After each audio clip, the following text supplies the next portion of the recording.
Okay, this is game 5 of the League D Championship match. Let's see what we got going on here.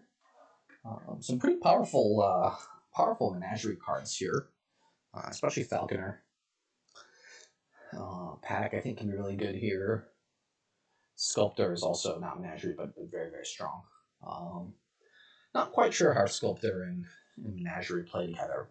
Sorry, Sculptor and Falconer play together. It's a little bit awkward at times, but I think I'm just going to open with a page.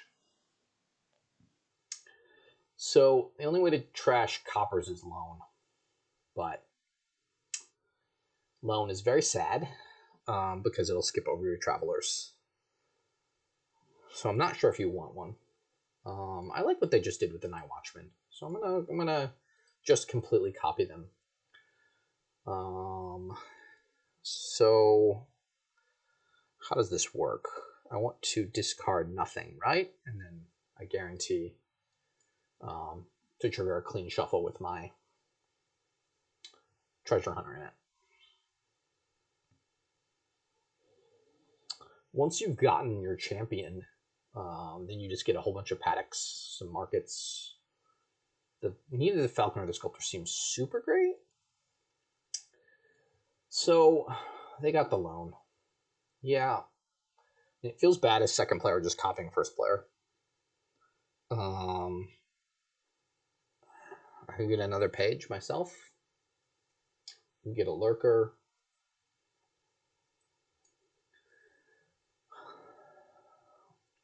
The loan just feels like it's going to be so slow, and it's going to do bad stuff. I'm going to get a second page. This was an absolute dream draw for me. We'll see if they have a similarly good draw. They did not, so I feel great about this spot right now. So I get another page myself. Maybe 3 is too many. Although you're kind of okay having a bunch of warriors, especially once you have your champion in play. I also get the lurker now. Force them to have to match it. Otherwise, they can lurker stuff for free. Or, yeah, I mean, I think just the second page seems fine. Can also get the castle, I guess. But I think I can worry about that later. So I'm going to get the page, Night Watchman. And I'm going to discard everything here. I do want to trigger a bad shuffle, or a good shuffle, as it were, with this page and my warrior in it. And again, this is an absolute dream of a draw. Wow. So I discarded a page, a bunch of coppers. So that went completely beautifully. So now I get another Night Watchman to discard everything and trigger a shuffle with my hero in it.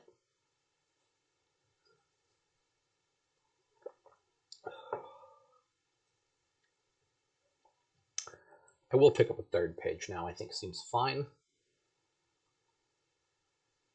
I'm happy to just have 4 or 5 warriors if I can get them.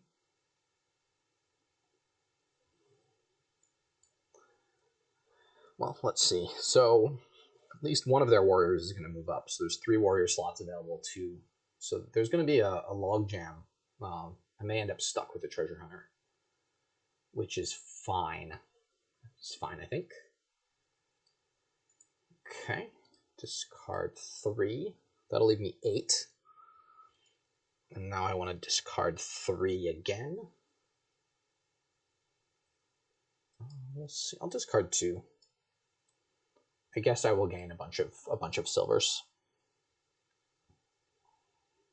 That actually worked out perfectly, leaving that extra card on top. It's just 2 silvers, right? I'm going to take the humble here. It's basically free. I've got so many treasures that I don't feel it, and I'm going to start gaining paddocks because my draw is going to be quite weak. Still, even with this big deck, I unfortunately can't play this warrior, but I can play the paddock, certainly. That's what I worried about with the loan. You skip over all these good cards, then you see a silver. They did progress their deck, so it does get them back around to their good cards faster.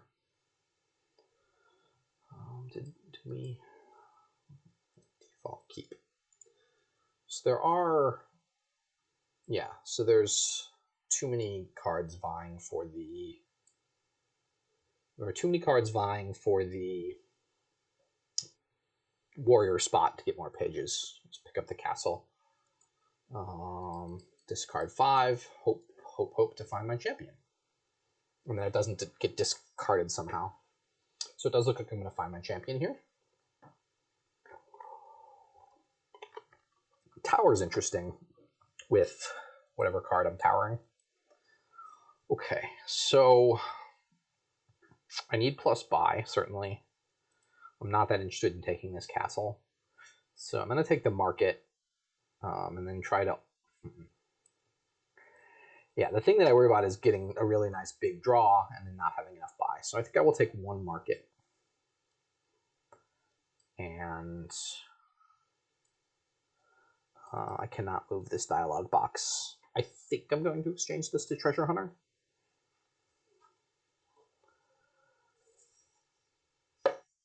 So they've got their champion in play just a turn after me, even though I had some good shuffles early. I'm not sure if that's just due to play order or it was at the top of this shuffle for them. So like it doesn't in the end even matter, even though I had some pretty nice draws. We both had to buy another Night Watchman. Okay, so this is 7, and I'm really just going to go now whole hog in for the paddocks. I'm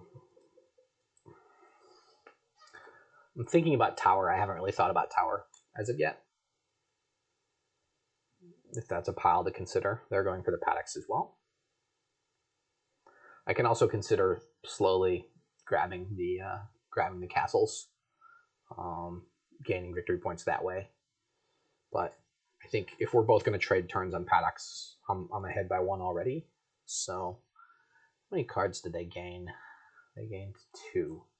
I think it's worth it to get a warrior, 2 silvers. 7.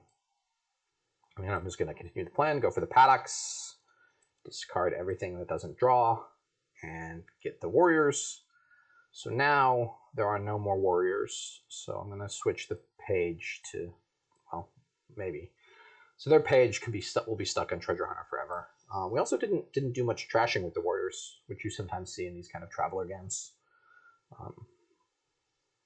So they've got a paddock themselves. I'm going to try to hopefully get double paddock here, which it looks like I'll be able to do. And again, discard everything that doesn't draw.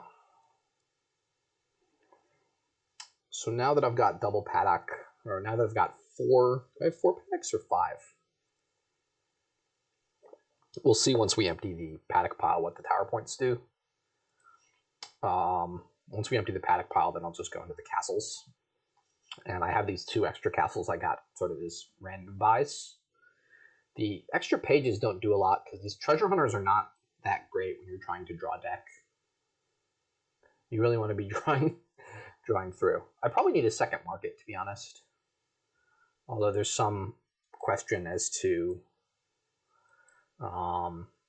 is like a sculptor better because I can always sculpt an herbalist for plus buy if I need it. They've trashed 1 copper and 1 estate, so the loan seems like a miscue here. Go for the paddock, just in case they're somehow able to double. Paddock. And just in case they get to 10 and 2 buys, they can't buy both paddocks. So it's 7-3 now. We'll see if they actually click on this paddock here.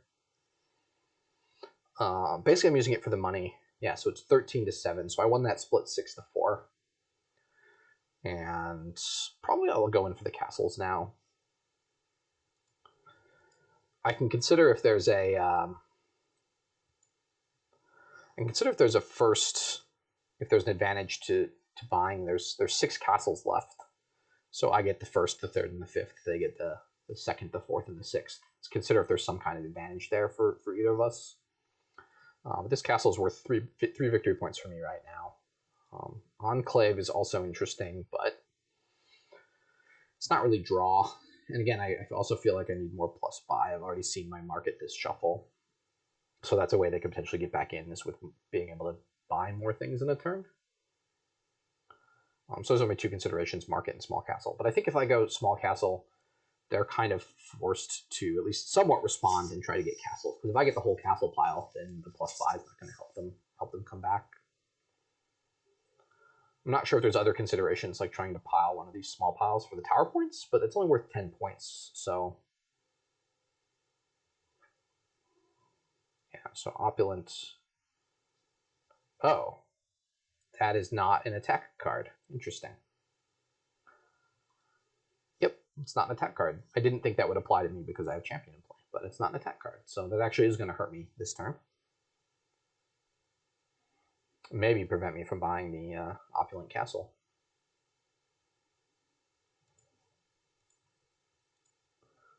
Yeah, it did. So yeah, that actually hurt a little bit. I have wanted another market, so I will get another market.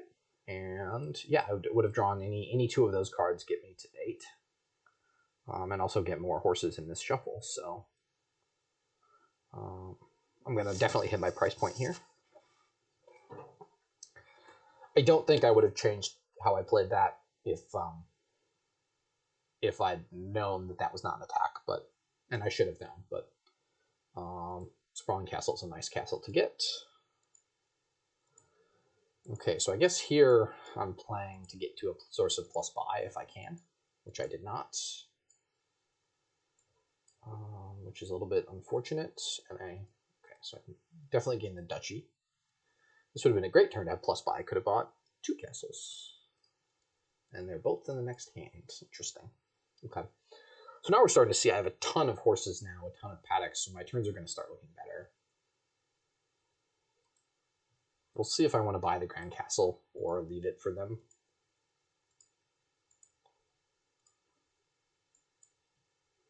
It's kind of moot, so I can trash this to gain a Grand Castle, but it doesn't seem worth it to me. I'm just going to buy a province now and play the Watchman. And again, I'm bottom decking a lot of paddocks. I'd really like to not be finding them in the last hand, but I guess I have so many that I will see a lot of them in my deck. So again, their loan is quite sad.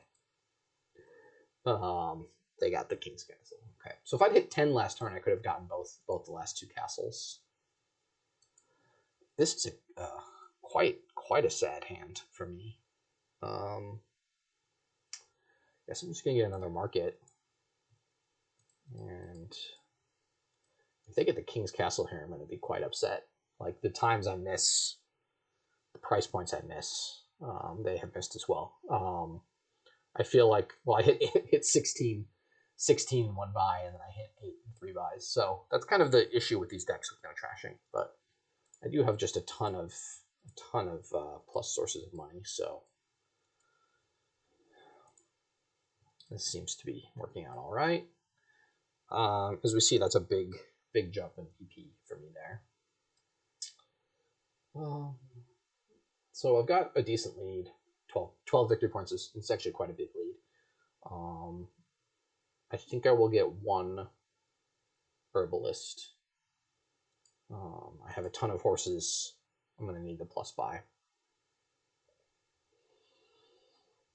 So the only way for them to come back is to get a couple. Whoa! That's fun. Oh, I gained all the horses, so they gained 10 silvers. I don't know if they realized that was about to happen. It makes it really easy to hit 1 province. It makes it really, really tough to hit 2 provinces. Okay, I was worried there for a second that I wouldn't find stuff. I'm happy to have all these treasures and victory cards miss the shuffle, so I'll trigger here. So 3 provinces left. There really is no possible way they can triple province, so they have to be careful. Even if they single province, well, double provincing is very, very difficult with both of our decks. I hit 16 once, but I only had the 1 buy, and we've both added a bunch of victory cards, so it seems unlikely that either of us will be able to double province. So as long as I'm able to buy a single province on my next 2 turns, I'm safe for winning this game.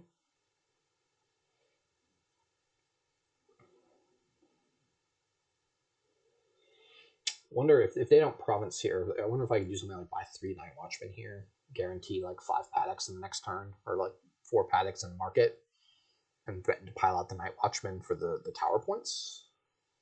They enclaved. I guess enclave is strictly better than buying a duchy, but they can't really win if I'm buying more provinces. So I think probably they just needed to buy a province there and hope that I miss a couple times in a row, as unlikely as that is.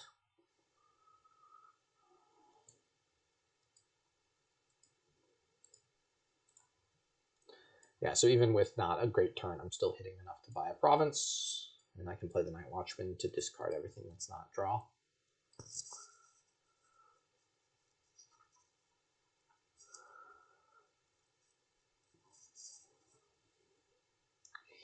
Wow, they've got a lot of cards in this shovel.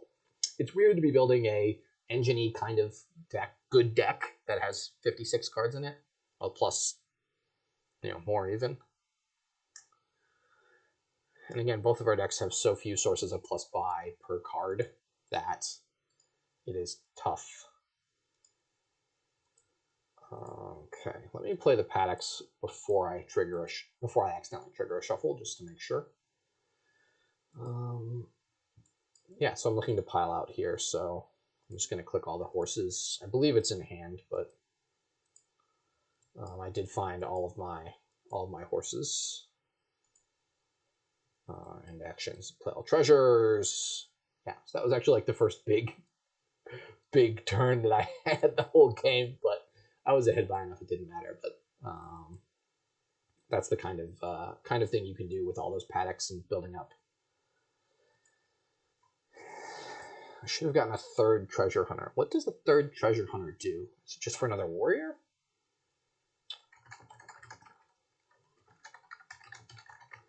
I'm not sure. Stay tuned for the next video in this sequence. I'm up 3-2, so I've got to win one more. Good game.